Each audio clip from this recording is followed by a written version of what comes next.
क्या आपको रात को बार-बार बाथरूम जाना पड़ता है? आपको बार-बार पेशाब करने जाना पड़ता है और जब आप पेशाब करने जाते हैं उसके बाद आपको लगता है कि ब्लैडर पूरा एम्प्टी नहीं हुआ है, पेशाब फिर से लगने लगी है, तो ये एक प्रॉब्लम का साइन होता है। हो सकता है कि आपको बेनाइन प्रोस्टेटिक हाइपरट्रॉफी या प्रोस्टेट एनलार्जमेंट हो, जिसे आम भाषा में बीपीएच कहा जाता है। अगर आपको बीपीएच से आप पीड़ित हैं, तो ये वीडियो आपके लिए है, क्योंकि इस वीडियो में हम डिस्कस करेंगे कि अब आधुनिक तरीके से बिना कोई सर्जरी किए एक छोटी सी सुई के मदद से हम बीपीएच को कैसे ट्रीट करते हैं, जिसे कहा जाता है no cut, no scar, no suture. कोई टाका नहीं, कोई चीरा नहीं, कोई सर्जरी नहीं, बिना सर्जरी के प्रोस्टेट को अब कैसे ठीक किया जाता है। इसलिए दोस्तों, वीडियो में अंत तक जरूर बने रहिएगा। मैं एक बोनस पॉइंट भी डिस्कस करूंगा जो कि हम आखिरी में बात करेंगे। नमस्ते दोस्तों, मैं हूं डॉक्टर अर्पित टोंक, इंटरवेंशनल रेडियोलॉजिस्ट लखनऊ। मैंने आज तक 200 से ज्यादा प्रोस्टेट के ट्रीटमेंट किए हैं बिना कोई सर्जरी के, एक छोटी सी सुई की मदद से, जो कि हम आखिरी में बात करेंगे। सबसे हम पहले बात करते हैं कि प्रोस्टेट होता क्या है। दोस्तों, हमारा जो यूरिनरी ब्लैडर होता है या पेशाब की थैली होती है, उसके जस्ट नीचे ये ग्रंथ पाया जाता है जिसे कहा जाता है प्रोस्टेट ग्लैंड। एज के साथ ये प्रोस्टेट साइज में बढ़ने लगता है और जब ये साइज में बढ़ने लगता है तो ये पेशाब की थैली को दबाने लगता है। इस वजह से पेशाब की सारी प्रॉब्लम शुरू होती है, जैसे बार बार पेशाब आना, पेशाब रुक रुक के आना, पेशाब की धार बहुत धीमी होना। जब आप पेशाब करने जाते हैं तो पेशाब एकदम से नहीं आती, काफी लेट आती है, या पेशाब में बार बार जलन होना, इन्फेक्शन होना, ये सब साइंस होते हैं बेनाइन प्रोस्टेटिक हाइपरट्रॉफी या प्रोस्टेट एनलार्जमेंट के। अब बीपीएच जो होता है ये एज के साथ बढ़ जाता है। बहुत सारे जो बुढ़ापे में पेशेंट्स होते हैं वो सोचते हैं कि ये एज का एक साइन है और इसे इग्नोर करने लगते हैं, पर नहीं दोस्तों, अगर ये डिजीज काफी बढ़ जाए तो ये एक डेंजर साइन होता है, इसमें काफी प्रॉब्लम्स हो सकती है। इसलिए अगर कोई भी आपके परिवार में कोई भी पेशेंट अगर ये सिम्टम्स फेस कर रहा है तो बिल्कुल इग्नोर मत कीजिएगा, उनको नियर बाय स्पेशलिस्ट को जरूर दिखाइएगा। अब हम बात करते हैं कि क्या ये बीपीएच या प्रोस्टेट एनलार्जमेंट कैंसर होता है? नहीं दोस्तों, बीपीएच एक नॉन कैंसरस कंडीशन होती है। इसमें बस प्रोस्टेट का साइज बढ़ता है, पर प्रोस्टेट में कैंसर सेल्स नहीं होते। हालांकि बीपीएच और कैंसर के बहुत सारे जो सिम्टम्स होते हैं, बहुत सारे जो साइंस होते हैं, वो एकदम सेम होते हैं। इसीलिए इन दोनों को डिफरेंशिएट करना, इन दोनों में डायग्नोज करना बहुत जरूरी होता है, ताकि क्योंकि इनके ट्रीटमेंट अलग अलग होते हैं।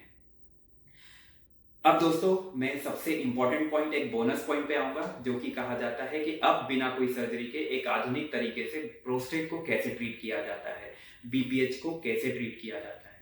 दोस्तों, ये एक इंटरवेंशनल रेडियोलॉजिस्ट द्वारा किया जाता है। इसमें हम बिना कोई चीरा लगाए एक छोटी सी सुई की मदद से, या तो हाथ की नली के रास्ते या पैर की नली के रास्ते, एक्सरे के गाइडेंस में तार और कैथेटर के माध्यम से प्रोस्टेट को जो खून की नलियां सप्लाई करती है उसके अंदर जाके उन नलियों को बंद कर देते हैं पार्टिकल्स के द्वारा। जैसे ही इन नलियों को बंद करते हैं तो प्रोस्टेट ग्रंथ जो है उसकी सप्लाई बंद हो जाती है, और जब हम किसी चीज की सप्लाई को बंद करते हैं तो वो प्रोस्टेट छोटा हो जाता है साइज में, श्रिंक हो जाता है साइज में। और जब प्रोस्टेट श्रिंक हो जाता है साइज में तो ये जो सारे सिम्टम्स होते हैं, पेशाब बार बार आना, पेशाब रुक रुक के आना, ये सब ठीक हो जाते हैं। ये तरीका है ट्रीटमेंट का जिसे कहा जाता है प्रोस्टेट आर्टरी एम्बोलाइजेशन। ये एक आधुनिक तरीका है, इसमें बिना कोई सर्जरी के प्रोस्टेट आर्टरी के द्वारा हम बीपीएच को ठीक करते हैं।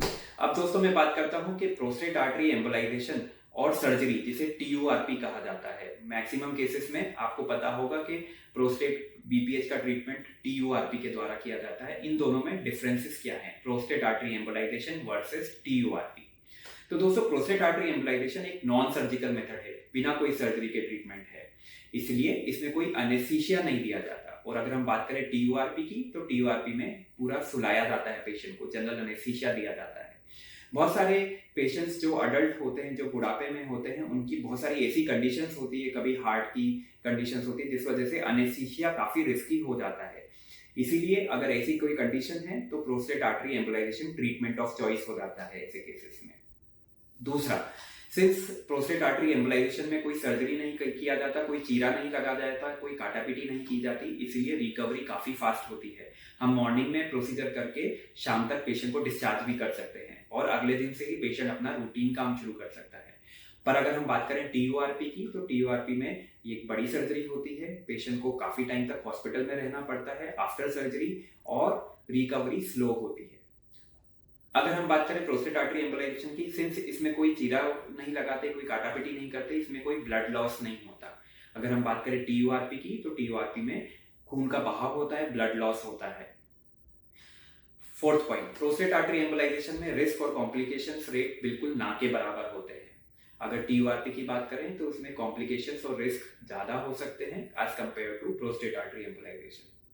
तो दोस्तों ये डिफरेंसेस होते हैं prostate artery embolisation versus TURP के।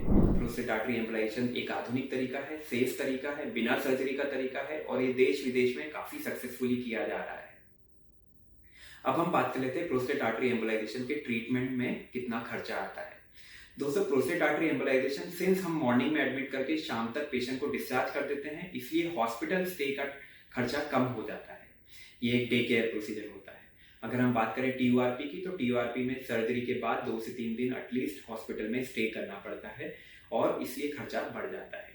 In on average prostate artery embolisation का अगर Tier 2 सिटीज में बात करें तो खर्चा इन नियर बाई 1 से 1.25 लाख तक आता है। अगर हम बात करें TURP की, तो उसका खर्चा ज्यादा होता है क्योंकि हॉस्पिटल स्टे ज्यादा होता है। तो प्रोस्टेट आर्टरी एम्बोलाइजेशन अगर एक सिंगल लाइन में मैं कहूं तो एक सेफ, इफेक्टिव, नॉन सर्जिकल, बिना कोई चीरा लगाए, बिना कोई काटापीटी किए एक सेफ मेथड होता है, एक आधुनिक तरीका होता है जो कि कॉस्ट इफेक्टिव होता है। इसमें खर्चा भी इतना नहीं आता और पेशेंट की रिकवरी भी काफी फास्ट होती है। और मेरे चैनल को सब्सक्राइब कर लीजिए ताकि ऐसे इंफॉर्मेटिव वीडियोस आपको मिलते रहें। अगर इस वीडियो से रिलेटेड कोई भी आपके डाउट्स हैं तो कमेंट सेक्शन पे जरूर पूछिएगा, मैं उनके जवाब दूंगा।